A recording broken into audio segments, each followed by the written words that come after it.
সারঙ্গ ঠাকুরের শ্রীপাঠ বর্ধমান দর্শন করো। রাধে রাধে। হ্যাঁ হ্যাঁ, রাধেশ্যাম।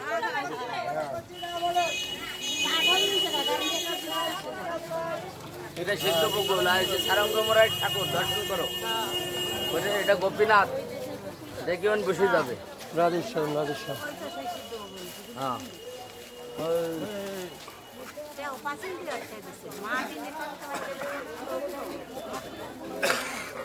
সিদ্ধ বকুল দর্শন করো প্রভু বন্ধু। সিদ্ধ বকুল গাছ দর্শন করো।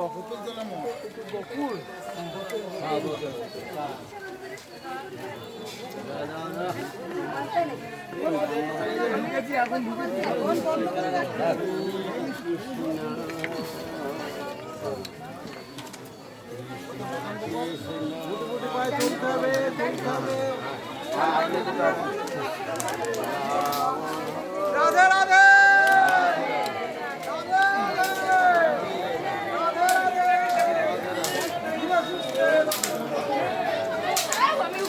দেখি রাধে রাধে রাধে রাধে। ভগবান শ্রীকৃষ্ণ ভক্ত গরুর জি কি, ভগবান শ্রীকৃষ্ণ ভক্ত গরুর জি কি, ভগবান শ্রীকৃষ্ণ ভক্ত গরুর জি কি। রাধে রাধে।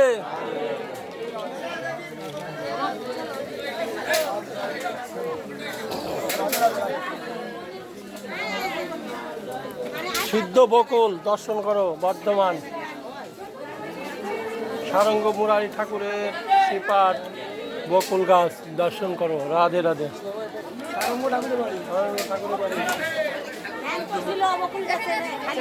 সিদ্ধ বকুল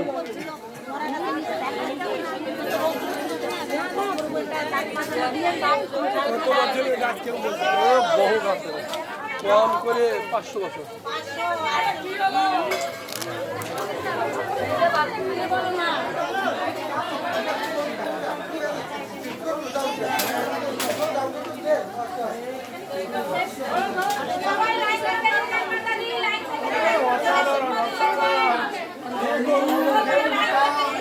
রাধা কৃষ্ণ প্রেমানন্দে হরিধ্বনি বলো।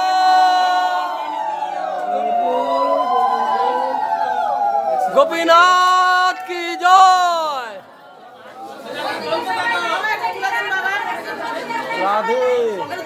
আমি তো রাধে 2 হাত দিয়ে ধরেছি, কি করবো রাধে।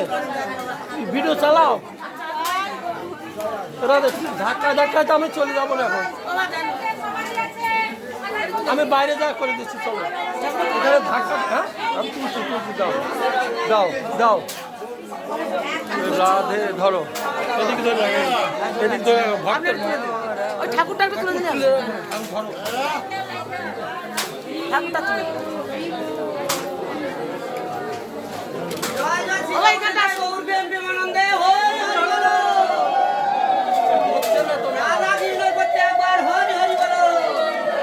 ব্যাগ কোনটা জানি না বাবা। জানো না? দর্শন করবে। ক্যামেরা কোনটা? ক্যামেরা হ্যাঁ না না, আমি দেখে নি ক্যামেরা। ওই ক্যামেরা তো পাচ্ছি না। ক্যামেরা কোনটা? ওর মধ্যে না টিপুন। এটা না, এ তো ক্যামেরা না। ক্যামেরা তো নিতে হবে।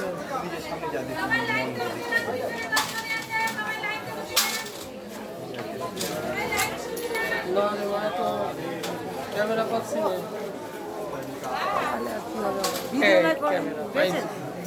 ধন্যবাদ। না এ উঠছে না।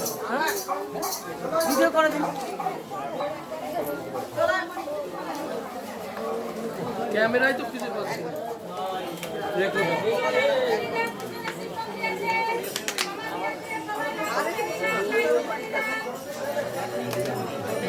আসছে না।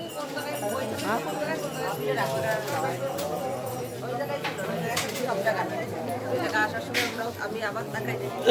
না বাবা, ক্যামেরা নেই। কপাল খারাপ। ক্যামেরা খোলা নেই কেন? ফেসবুকে দেখুন না।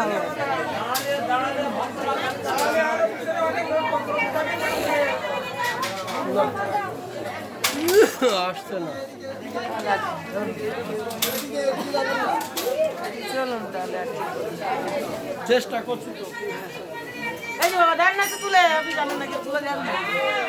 উনি পাচ্ছে না, উনি পাচ্ছে না বলছে ক্যামেরা আসছে না। না খুলে দিয়েছি। লক হলো। ক্যামেরা খুলে দাও। লক খুলে দিয়েছি, লক খুলে দিয়েছি, খুলে দিয়েছি লক।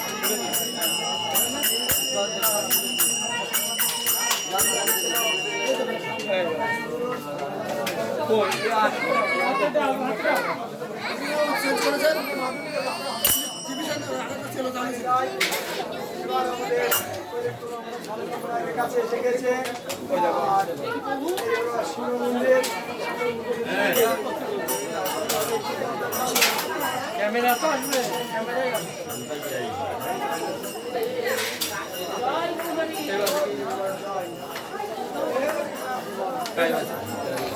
দেন বাবা বাবা। প্রভু বন্ধু দর্শন করো সারঙ্গ ঠাকুরের বাড়ি। ভালো ভালো হচ্ছে না। আমার এইখানে তো ভাই ভিড় কমে গেছে, হচ্ছে না, ভিড় কমে গেছে না। বেশ কষ্ট করেও পারলাম না আমি করতে। এইবার হবে। এবার তুলে দিন বাবা। রাধে রাধে। এই তো হয়েছে না বাবা। ক্যামেরা সঠিক সেটিং নিয়ে বুঝলে মা।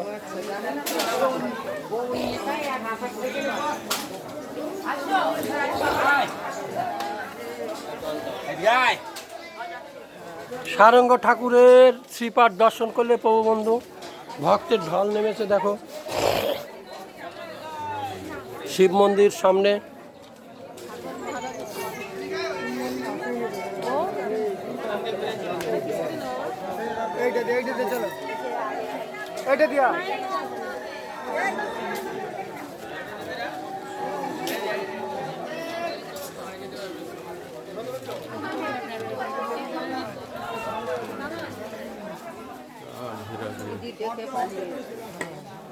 শিব মন্দির দর্শন করো প্রভু বন্ধু। ঠাকুরের জলের কল দেখতে পেলে প্রভু বন্ধু।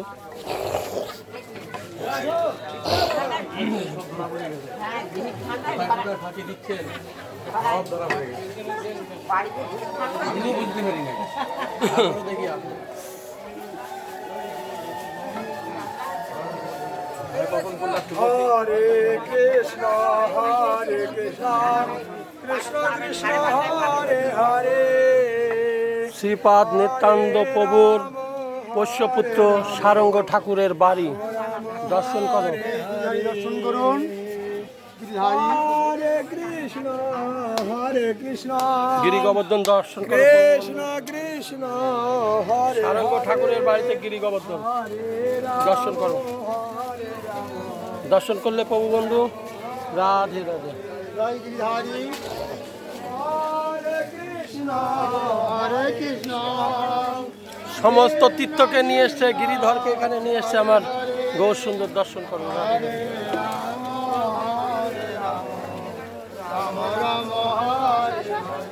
কৃষ্ণ চাপা গাছ দর্শন করো প্রভু বন্ধু।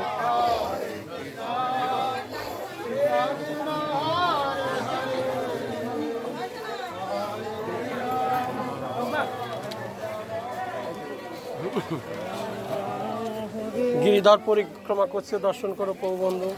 এই যে গাছে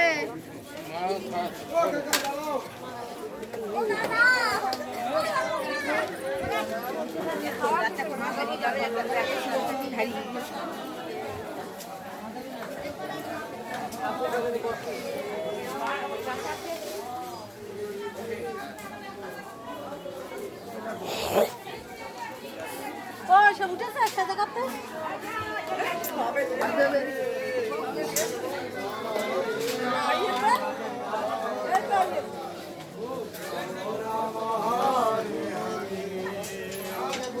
হরে কৃষ্ণ হরে কৃষ্ণ। চলে যাবো। কৃষ্ণ কৃষ্ণ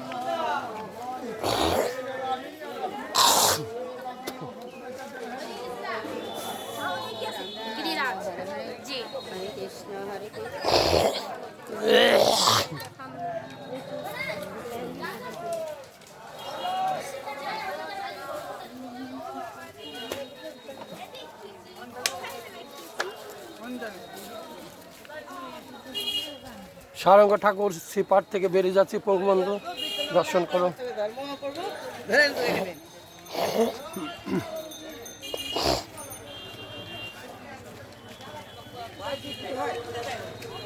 নিত্যানন্দর কৃপা ধন্য সারঙ্গ মুরারি ঠাকুর। এই সেই সারঙ্গ মুরারি ঠাকুর। রাধেশ্যাম রাধেশ্যাম।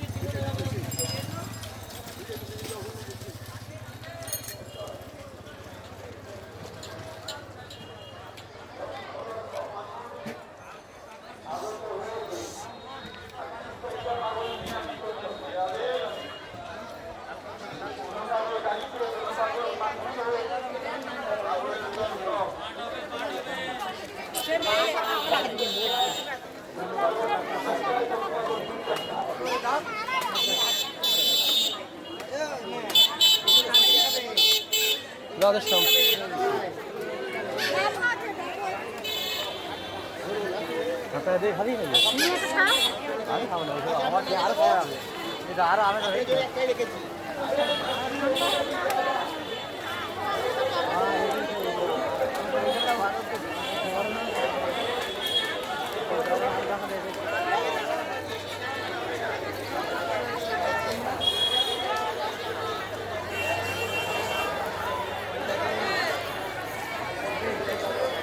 সারঙ্গ মুরারি শ্রীপাদ সামনে কুণ্ড দর্শন করতে।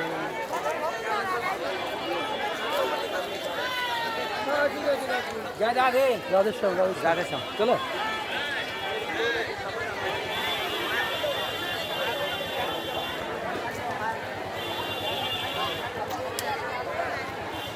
পাঠ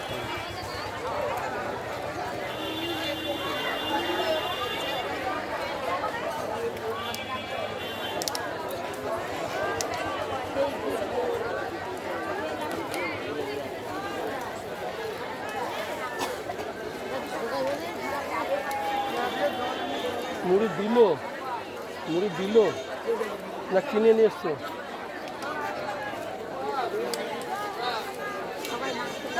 রাধেশ্যাম রাধেশ্যাম দেখি। রাধেশ্যাম একটু পিছিয়ে বসো, এখানে একটু করি।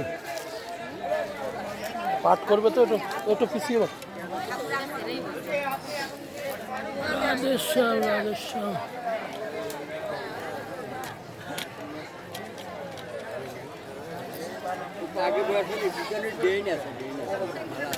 ট্রেন আছে, নালা আছে, বাবা সামনে বসে, একটু সামনে বসে, এটা ট্রেন আছে।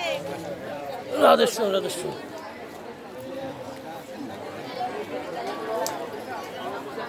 রাধেশ্যাম রাধেশ্যাম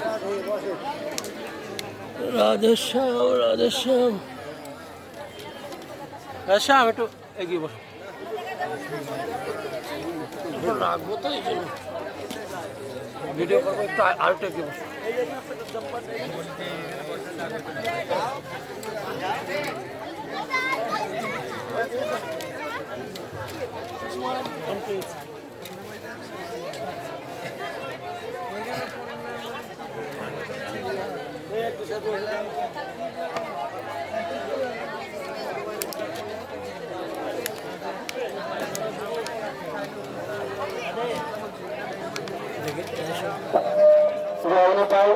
যারা বাইরে ঘোরাঘুরি করছে এটি ভিতরে আসবেন।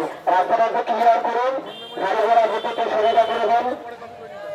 তাই সবাইকে বলা হচ্ছে যে রাস্তাটাকে ক্লিয়ার করে রাখুন, গাড়ি ঘোড়া যেতে সুবিধা হবে। এই জায়গাতে এটা প্রমাণের ভিতরে ঢুকে আসুন। জয় নেতার জয় গুরু।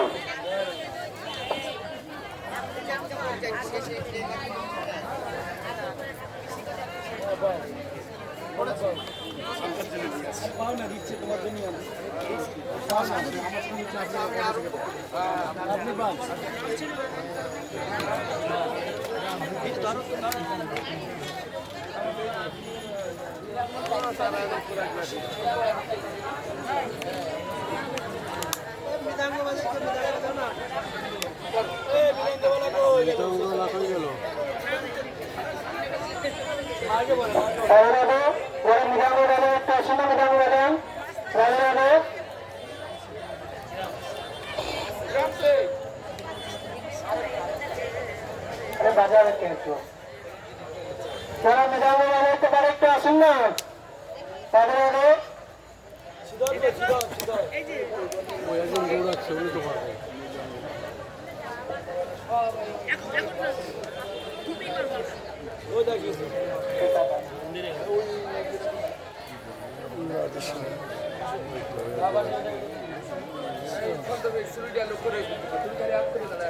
কাকা আসি বাজার মেধাবী বাজার এটাই গৌর সীতানাথ গোলামী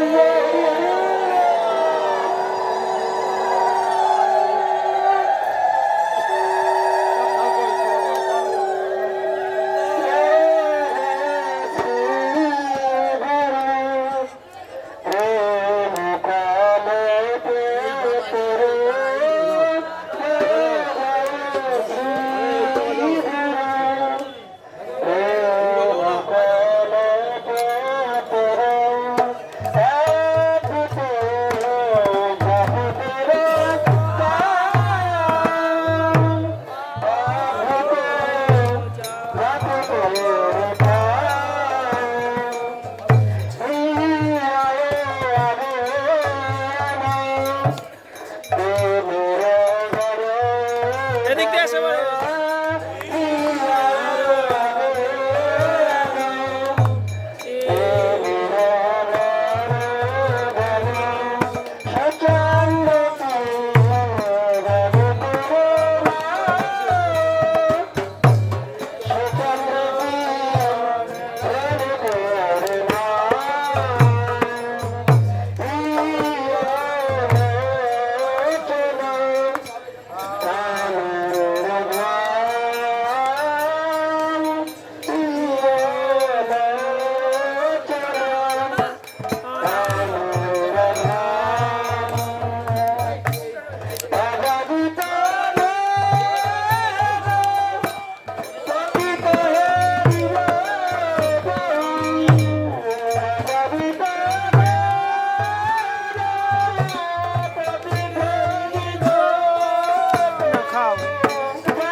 ভালো হচ্ছে না বাজানো কত্তালটা একটু পাতাও না কে ভালো মারে এদিকে আসো না একটু কত্তালতে ভালো মারে এই কত্তাল কে আসে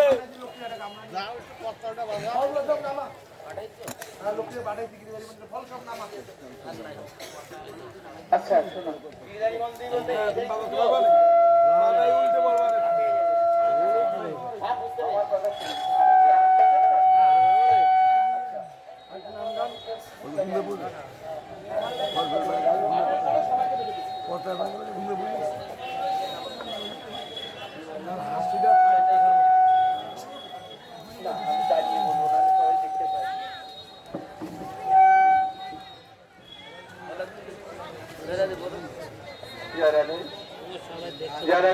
ঠিক আছে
বসে পড়ো বসতে বলে দাও না এখানে বসে পড়ো ওইখানেই বসো, ওইদিকে রাস্তা হবে না, ওইখানেই বসো, বসো বসো, ওইখানে বসো।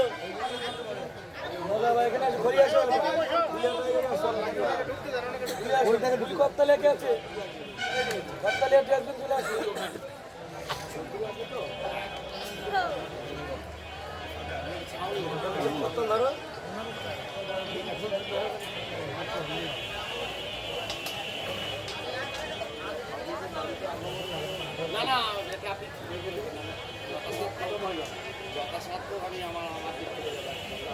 জয় নিতাই গৌর সীতানাথ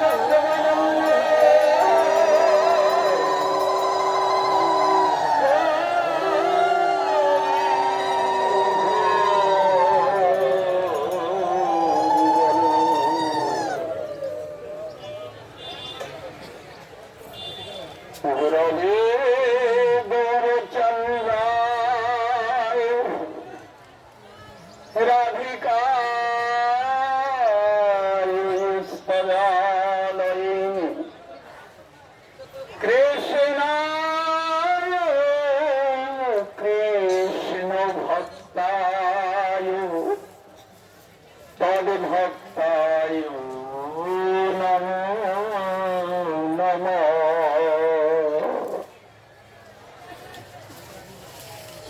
আচ্ছা, এখানে যারা আছো, যারা এখানে বেচাকিনি করতে এসেছে, তাদেরকে দয়া করে রাস্তায় চলে যেতে বলো। এখানে এখানে বেচাকিনি করতে আমরা ঢুকিনি।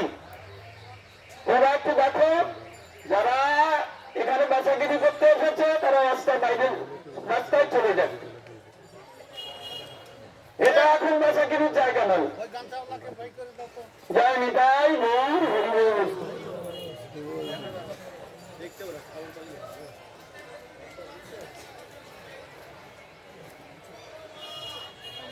আজকে আমরা পরীক্ষা করতে করতে আমরা 7টা দিন অতিক্রম করে এসেছি। হ্যাঁ, নবদ্বীপে কটা দিন? 9টা দিন। তো আমরা পরিক্রমা করতে করতে 7টা দিন অতিক্রম করে এসেছি। আমাদের টেনে নিয়ে বেড়াচ্ছেন কে? ঈশান ঠাকুর। তিনি বলছেন, আমি তো মাইকের চিহ্ন মাত্র, তুমি যা বলছেন সেটা আপনারা শুনছেন।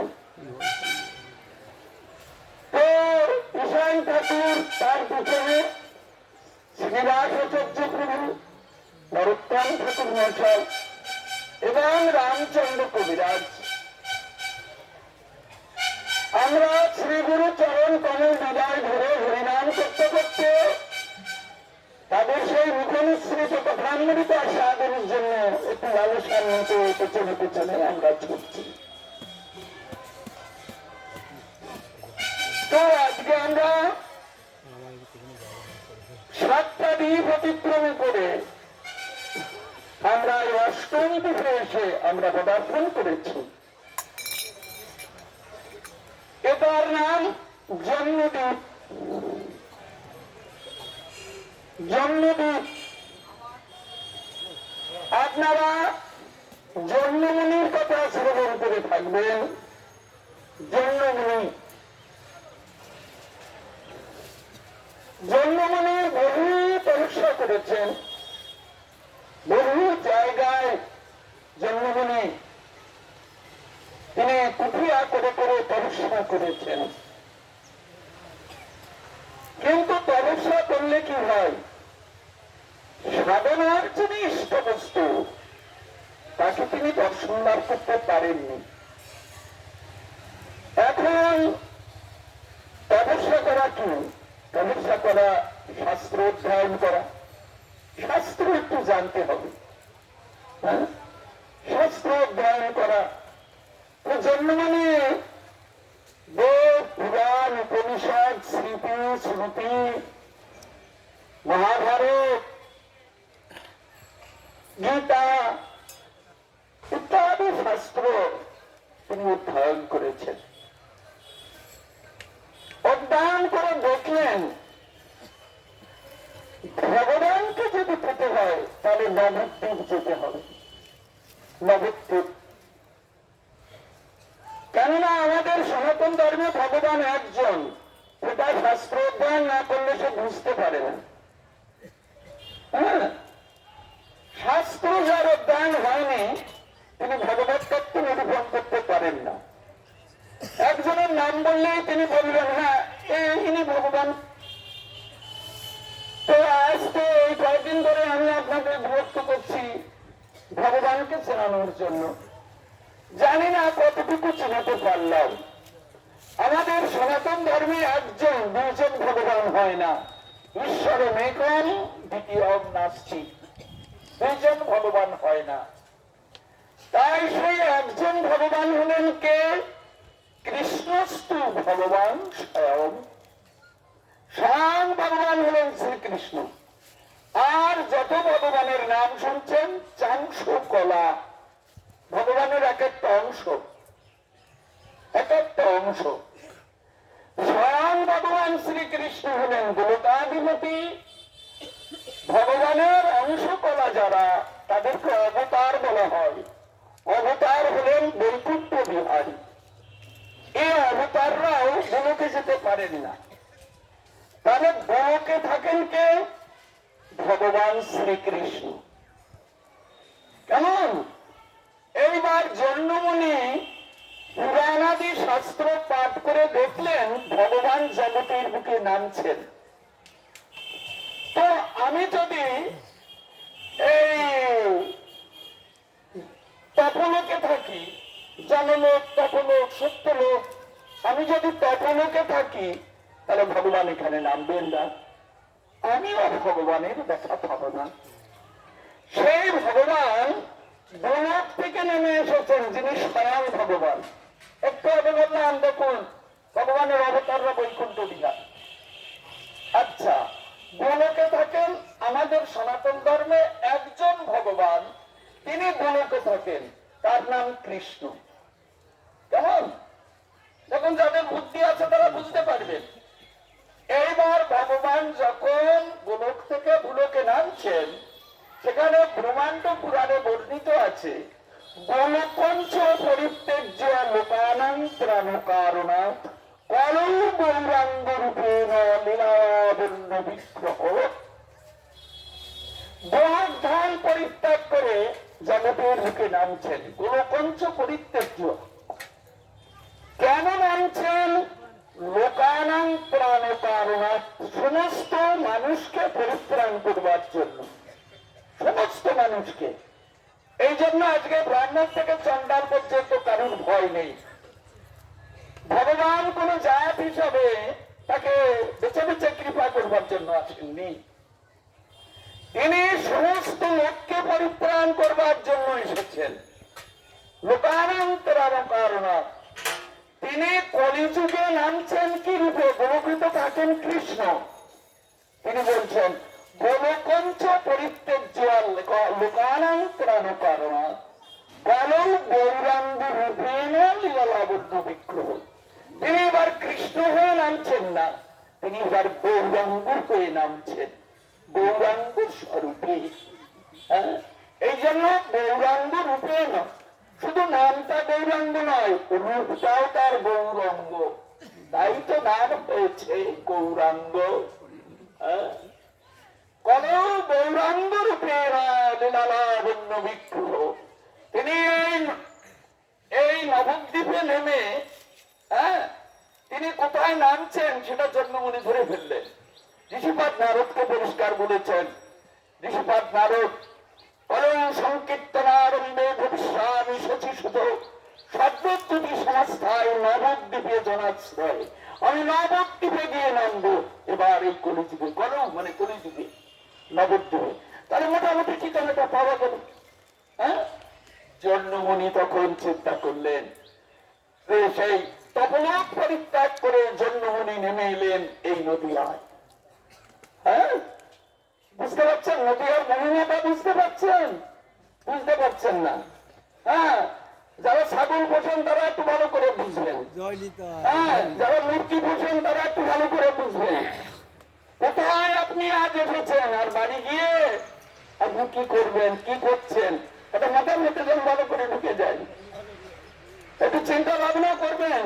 নবদ্বীপে এসেছেন আপনি, যেখানে মুনি, ঋষি, তপি, যোগী, ধ্যানী, জ্ঞানী, এমনকি ভগবানের অবতার পর্যন্ত নেমে আসে এই নদীয়ার মাছ পূর্ণিমাকে।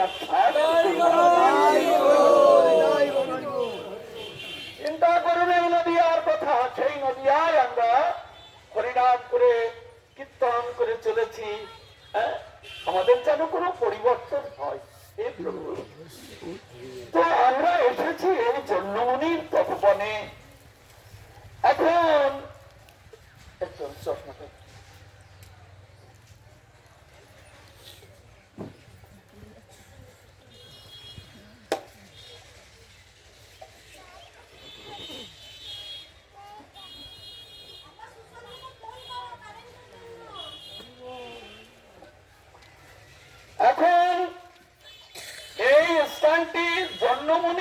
তপবন, এইখানে এসে তিনি তপস্যা করতে আরম্ভ করলেন। এইখানে আমরা জন্মমুনির তপবনে এসেছি। জায়গাটা যেখানে হোক না কেন তো চেষ্টা করবেন না, মনটা ফেলুন। আমরা আজকে জন্মমুনির তপবনে এসেছি। হ্যাঁ, এই জন্মমুনির তপবনে আমরা এসেছি, এই জন্য এই গ্রামটির নাম হয়েছে জামনগর। জন্মমুনির তপস্যা করেছেন বলে এর নাম জামনগর, জন্মমুনির তপবন। জন্মমুনি এখানে তপস্যা করে মহাপ্রভুর দর্শন পেয়েছেন বলে এটির নাম হয়েছে জন্মদ্বীপ।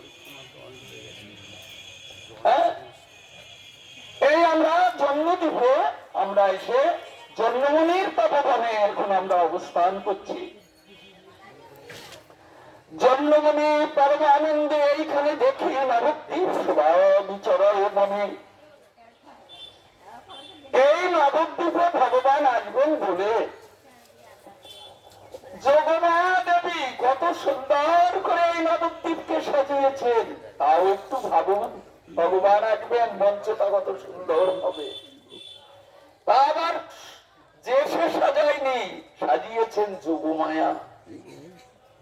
মহাপ্রভু আসবেন বলে তার অন্তরঙ্গা শক্তি যোগমায়া সে সুন্দর করে সাজিয়েছে এই মধুর নবদ্বীপ। জন্মমণি ওই নবদ্বীপের কথা যত চিন্তা করছেন, ততই তার মনমন্দিরে নবদ্বীপের শোভা পরিবর্তিত হচ্ছে। ওই তো কি শোভা দিয়েছে আজ এই নবদ্বীপ, কত সুন্দর শোভা না এই মধুর নবদ্বীপ। নবদ্বীপের শোভা চিন্তা করছে, দেখি নবদ্বীপ শোভা বিচরয় মনে, মনে মনে বিচার করছেন। অন্য কলি হইতে এই কলিযুগ ধন্য। কলিযুগ কি এই একবার এসেছে? না, সত্য ত্রেতা দাপর কলি চলছে চলছে। সৃষ্টির প্রথমে সত্য যুগ, ত্রেতা যুগ, দাপর যুগ, কলি যুগ, এটা ঘুরছে। সত্য ত্রেতা দাপর কলি। এর আগে অনেক কলি যুগ এসেছে, অনেক কলি চলে গেছে, আপনার মনে নেই, কিন্তু যিনি শাস্ত্রজ্ঞ তার মনে আছে যে এইরকম করে যুগ চলছে, ঘূর্ণয়মান ঘুরছে সত্য ত্রেতা দাপর কলি। এরকম ৭১ বার চার যুগ যদি যায় তাহলে এক মন্বন্তর হয়। ১৪ মন্বন্তর এই যুগের স্থিতি, ১৪ মন্বন্তর এরকম এই যুগের স্থিতি। সপ্তম মন্বন্তরে অষ্টবিংশ চতুর্যুগের দাপরের শেষ ভাগে স্বয়ং ভগবান গোলক থেকে নেমে এসেছিলেন মধুর বৃন্দাবনে। ইনি স্বয়ং ভগবান গোলকাধিপতি। বৃন্দাবনে এসে ১০ বৎসর নমস্কার ব্রজলীলা করে তিনি আবার চলে যান। কিন্তু এইখানে এসে তিনি একটা ঋণ পরিশোধ করতে পারেন, সেটা হলো রাধারানীর অন্তরের বাঞ্ছা। শ্রীকৃষ্ণের মাধুর্যের চমৎকারিত্ব কতখানি আস্বাদন করা হলো না, কৃষ্ণ রাধা প্রেমের মাধুরিমা কতখানি তা তিনি আস্বাদন করতে পারলেন না। কেননা জগতের মধ্যে পরকীয়া প্রেমে আটকে দিয়ে এখন আস্বাদন করবেন কি করে? শ্রীকৃষ্ণের মাধুর্যের চমৎকারিত্ব যদি রাধারানী আস্বাদন করতে পারতেন, তাহলে তার মনে যে কি আনন্দের ঢেউ বয়ে যেত, সেটি বৃন্দাবনে বয়ে গেল না। তাই এই ৩টি ঋণ পরিশোধ করবার জন্য রাধারানীর অন্তরের যে অভিব্যক্তি সেটিকে প্রকাশ করবার জন্য ভগবান শ্রীকৃষ্ণ তিনি রাধারানীর মনোবাঞ্ছা পূর্ণ করেছেন এই লীলায়। কি করে? রাধাঙ্গ দিয়ে কৃষ্ণাঙ্গ ঢেকে আজ স্ত্রী গৌরাঙ্গ সুন্দর হয়ে আজ এই মধুর নদিয়ায় নেমে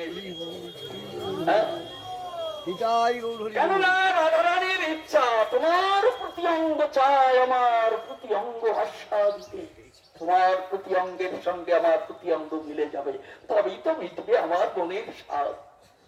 তাই গৌরাঙ্গ সুন্দর রূপে রাধারানীর মনের বাঞ্ছা পূর্ণ করে এই নদিয়ায় নেমে এসেছেন। জন্মমণি এত কথা জানলেন, আমরা কিছু বুঝতে পারলাম। আবার বলছেন, এই দেখুন, অন্য কলি হইতে এই কলিযুগ ধন্য। আগেও কলি গেছে, কলিতে গৌরাঙ্গ অবতার, তাহলে আগের কলিতেও তো গৌরাঙ্গ এসেছে, তাহলে এই কলি এত ধন্য কেন? সেটির উত্তর দেবেন শ্রীরূপ গোস্বামী পাদ। হ্যাঁ, অনর্পিত চরিং চিরাত করুণায় অবতীর্ণ কলু সমাপন্ত উন্নতোজ্জ্বল রসাং স্বভক্তি শ্রেয়ম হরে পুরাট সুন্দর দতি কদম্ব সন্দেহিত সদা হৃদয় কন্দর স্ফুরত বর্ষচি নন্দন। আজকে যে গৌর এসেছে, গৌর অন্য কলিতে আসেনি। কেননা এই কলিতে যে গৌর এসেছে, ভালো করে বুঝুন, এই কলিতে যে গৌর এসেছে, অন্য কলিতে যে গৌর এসেছে, সে গৌর ছিল যুগে অবতার। যুগে যুগে আসবে নারায়ণ, রাম, কৃষ্ণ, গৌরাঙ্গ, চার যুগের অবতার, তারা ছিলেন যুগ অবতার। কিন্তু আজকে এই কলিতে যে গৌর এসেছে, তিনি স্বয়ং ভগবান, যিনি গোলক থেকে নামেন না। সেই ভগবান আজ কলিযুগে এই কলিতে আমাদের ভাগ্যাকাশে আজ সমস্ত ব্রহ্মাণ্ডকে পরিত্যাগ করে এই সিদ্ধান্ত এই মধুর নদিয়ায় তিনি এসে উদয় হয়েছে। তাই জন্মমনের আনন্দের আর সীমা নেই। হ্যাঁ, তিনি সেই তপলোক পরিত্যাগ করে আজ তিনি এই মাটির পৃথিবীতে নেমে এসে নরতন ধারণ করে খোঁজ করছেন, এইখানে কি আসবে আমার সেই গৌরাঙ্গ সুন্দর? এইখানে আসবে? তিনি ভ্রমণ করতে করতে করতে করতে এই তপবনটা দেখতে পেলেন। এই তপবনে এসে দেখছেন বিচিত্র বিচিত্র বৃক্ষরাজি মাথা তুলে দাঁড়িয়ে আছে। মনে হয় আমার প্রভুর অপেক্ষায় তারা দাঁড়িয়ে আছে। কত কত ফুলের বাগান, কত কত ফুল মাথায় করে নিয়ে গৌর চরণে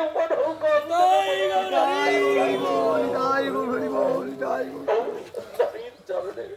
তাই জন্য মানে বিচার করে দেখলেন, আমি এইখানেই তপস্যা লাগাবো, এইখানে তপস্যা লাগাবো।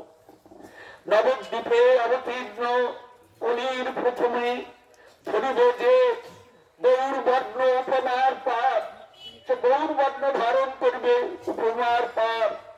হইব শ্রী অঙ্গের ভঙ্গিমা চমৎকার, চমৎকার ভঙ্গিতে এসে দাঁড়াবে। নবদ্বীপে করিবেন অদ্ভুত বিলাস, তাহা কি দেখি পূর্ণ হইবে অভিলাষ। ওইছে বিচারিয়া মুনি মনের আনন্দে আরাগয়ে ভুবন মোহন গরুর চন্দ্রে মুদ্রিত নয়নে মনি করিতে ধ্যান হৃদয়ে উদয় হইল প্রভু দয়াবাদ। এখন চোখ বুঝিয়ে মনে মহাপ্রভুর এই রূপ মাধুরী বা চিন্তন করছেন। অপূর্ব মাধুরী, অপূর্ব রূপ, অপূর্বতার কান্তি, অপূর্ব সাজে সজ্জিত চিন্তন করছেন চন্দ্রমণি। মুদ্রিত নয়নে নেত্রে বহে পরিজল, চোখ দিয়ে জল পড়ছে। বলেন ওইটাই পাওয়ার উপায়, ওইটাই পাওয়ার উপায়। এই জন্য এই আরাধনাটাই হলো নির্জন স্থানে, নির্জন জায়গায় বসে তাকে স্মরণ করা, এটাই হলো আরাধনা। হ্যাঁ, তো আরাধায়ে ভুবন মোহন গরুর চন্দ্র মুদ্রিত মনে করে ধ্যান হৃদয় উদয় হইলা প্রভু দয়াবাদ। যখন একচিত্তে আরাধনা করতে লাগলেন নয়নের জলে, তখন গৌরাঙ্গ সুন্দর জগতে তখন আসেননি, কিন্তু তিনি সেই অপূর্ব সুন্দর রূপ মাধুরীমা বিস্তার করে এই জন্মমণির সামনে এসে দাঁড়ালেন। আরাধনা, এটা দ্বারা আমাদের বিশ্বাস হয় প্রভু জগতে নেই, কিন্তু তিনি কি আমার সামনে দাঁড়াবেন কোনদিন? ভগবান যেন প্রতিজ্ঞাবদ্ধ, দাঁড়াবো দাঁড়াবো তোমার সামনে। কবে দাঁড়াবেন তিনি? বলেন কলৌ ভক্তি ভক্তা কৃষ্ণ পুর স্থিত। যেদিন কৃষ্ণ নাম করতে করতে তোমার নামের সেদিন জানবে তিনি এসে দাঁড়াবে তোমার দুয়ারে, তুমি তাকে দেখতে পাবে, কিন্তু কৃতার্থ করে দেবেন, ধন্য করে দেবেন যুবক তোমার। হ্যাঁ, আরাধনা, তাকে আরাধনা করা, এই আরাধনাটা যেদিন হৃদয় মন্দিরে লেগে যাবে সেই দিন তার সাথে দেখা হবে।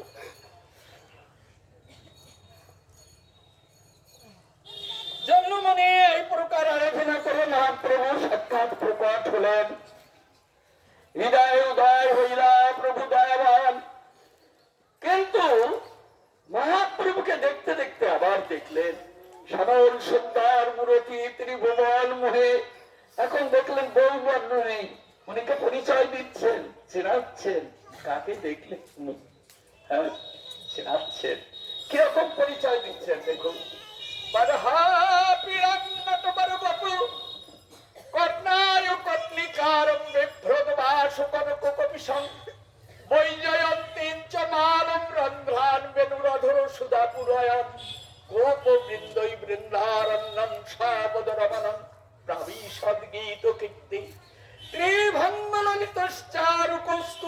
বিরাজিত মন্মথলাবণ্য হরিচন্দন চর্চিত চিদানন্দ ঘন বিগ্রহ মধুর মুরলীধারী আবিবেশ ভক্তানাং হৃদয়ান্নমলানি চ। আগে মহাপ্রভুর রূপ দর্শন করেছে, এবার দেখছেন মাথায় ময়ূরের পুচ্ছযুক্ত ক্রীট করে শ্যামল সুন্দর মূরতিতে দাঁড়ালো। তার দুই কর্ণে কুন্তল দুলছে, গলায় বৈজয়ন্তীর মালা, পীতবাস পরিহিত, হাতে বলয়, চরণে নূপুর, বিভিন্ন অঙ্গে বিচিত্র বেশ তিনি ধারণ করে ত্রিভঙ্গ ঠামে যমুনার তীরে কদম্ব বৃক্ষ তলে দাঁড়িয়ে বাঁশি বাজাচ্ছে। এই অপূর্ব সুন্দর মূর্তি, শ্যামল সুন্দর মূর্তি ত্রিভুবন মোহে। ত্রিভঙ্গ ভঙ্গিমা শিরে শিখি পুচ্ছ সোহে, করাবলম্বন বংশীবায় মন্দ মন্দ, ছলমল করে সুচারু মুখে চন্দ্র। ওইছে দেখি দেখে তারে সন্ন্যাসী নবী। এইবার সেই শ্যাম সুন্দর মূর্তি দেখতে দেখতে দেখে এক নবীন সন্ন্যাসী দাঁড়ালো সেইখানে। সামনে এক নবীন সন্ন্যাসী, সন্ন্যাসী নবীন, হাতে দণ্ড এবং প্রমণ্ডল, ঝলমল করে সুচারু মুখ চন্দ্র। ওইছে দেখে তার সন্ন্যাসী নবীন, পরিধেয় অরুণ কৌপিন বহির্বাস, অরুণ রঙে পীত রঙের বহির্বাস পড়া, অঙ্গতে যিনি কোটি সূর্যের প্রকাশ। ওইছে নিরখিয়া মনে নারী স্থির হইতে, নেত্র মেলিতেই তো উদয় সাক্ষাতে। চোখ খুলে এইসব ধ্যান করতে করতে আবার চোখ খুলে দেখে, হ্যাঁ, সন্ন্যাস স্বরূপে দাঁড়িয়ে আছে। সুচারু চাচর কেশে মাথায় ভুবন, ঝলমল করে নারাঙ্গের ভূষণ, জগৎ করায় আলো রূপের ছটায়। স্বর্ণাদি মলিন সে উপমা নহে তার, অঙ্গভঙ্গি কোটি কন্দর্পের দর্পণ আসে। দেখি মুনি হইলেন বিভ্বল উল্লাসে, দেখিয়া মনের চেষ্টা প্রভু গৌর হরি। করিল মুনিরে স্থির অনুগ্রহ করি, মনে মহানন্দে পড়ি প্রভু পদতলে। করিলেন সিক্ত পাদ পদ্ম নেত্র জলে, করিয়া অনেক স্তুতি, রহিয়া সম্মুখে সমর্পিল নেত্রোদয় প্রভুর শ্রীমুখে। প্রভুর মুখের দিকে তাকাতে লাগলো, কি অপূর্ব রূপ! তিনটি স্বরূপ দেখলো। একটা নবদ্বীপ স্বরূপে মহাপ্রভু, একটা রাধা কৃষ্ণ যুগল কিশোর দর্শন করলো, আর একটা সন্ন্যাস স্বরূপে মহাপ্রভুকে দর্শন করল। তিনটি স্বরূপ এইখানে দর্শন করলো জন্মমণি। জন্মমণি দর্শন করে দেখে আত্মহারা হয়ে প্রভুর মুখের দিকে তাকাচ্ছে। এখন নয়নে নয়ন পড়ে গেল। প্রভু ওর দিকে তাকালে, জন্মমণিও তার দিকে তাকালে, দুইজনের নয়নে নয়ন পড়ে গেল। সর্বমনোহর সিদ্ধি মহাপ্রভু তখন বলছেন, প্রভু আলিঙ্গন করি কহে বারবার, জন্মমণিকে প্রভু জড়িয়ে ধরেছে জন্মময়ীকে জড়িয়ে ধরেছেন আর বারবার বলছেন, সর্বমনোরথ সিদ্ধি হইবে তোমার, মানে সর্বমনোরথ তোমার সিদ্ধি হবে। সব যা মনে মনে এতদিন চিন্তা করেছ, আরে মনে ঋষিরা কি আজ এক যুগ তপস্যা করছেন, যুগ যুগ তপস্যা করছেন, কিন্তু মনকে স্থির করতে পারছেন না, আর গতাগতিও যাচ্ছে না। তাই মহাপ্রভু আজ এই নদিয়ায় এনে তার মনোবাঞ্ছা পূর্ণ করে বলছেন, সর্বমনোরথ পূর্ণ হবে তোমার। বলছে কত কহি প্রভু অন্তর্ধান হইলা, প্রভুর ইচ্ছায় মনে ধৈর্য অবলম্বিলা। প্রভুর ইচ্ছায় উনি ধৈর্য ধরলেন। আপনার সৌভাগ্যের প্রশংসা মনে মনে, নিজের সৌভাগ্য মনে মনে প্রশংসা করছেন। হইল মোর তপস্যা সফল এতদিনে। তাই আজ আমরা নদিয়ায় এসে মহাপ্রভুর এই মধুর কথামৃত আমরা স্বাগত করছি। এটাই আমাদের মনোরথ পূর্ণ করে দেবে, মনোরথ।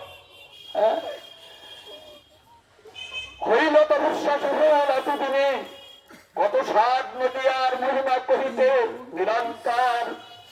নদিয়া চাঁদের গুণ গায়, তুলায় দূষণ সিক্ত নেত্রে অশ্রুধারা বয়।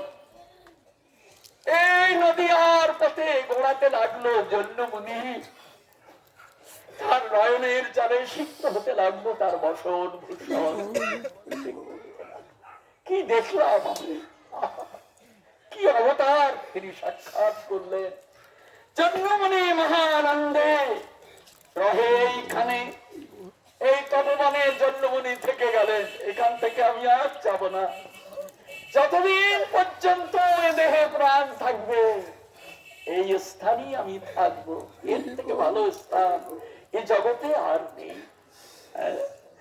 জন্মমুনি শ্রী গৌরচন্দ্রের বিহার সেসব ভাবিত হইল বিদরে আমার। ঈশান ঠাকুর বলছেন, এই যে জন্মমুনি এইখানে এত তপস্যা এত আরাধনা করে প্রভুকে পেলেন শ্রীনিবাস, এই কথা বলতে আমার হৃদয়টাও বিদরিত হয়ে যায়। কি আর্তনাদ, কি আরাধনা তিনি করেছিলেন এখানে। সেসব বিদরিত হিয়া বিদরে আমার, এটা ছিল পুষ্পময় অপূর্ব কানন। এইখানেই ছিল ফুলের বাগান, অপূর্ব অপূর্ব বৃক্ষরাজি।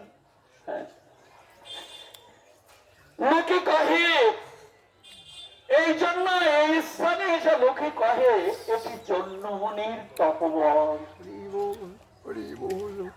তাই আজ আমরা মনমন্দিরে সেই তপবনকে সাজিয়ে আজ আমরা এখানে বসে সেই তপবনের কথা আমরা স্বাগত করলাম।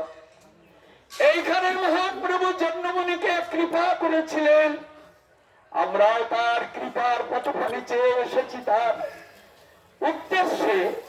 তার সেই চরণ কমলে, হে জন্মমুনি তুমি আমাদেরও একটু কৃপা করো, যেন তোমার শ্রীচরণ কৃপায় গৌর সুন্দরের সাক্ষাৎকার আমরাও যেন কোনো না কোনো দিন দর্শন করে কৃতকৃতার্থ হতে পারি।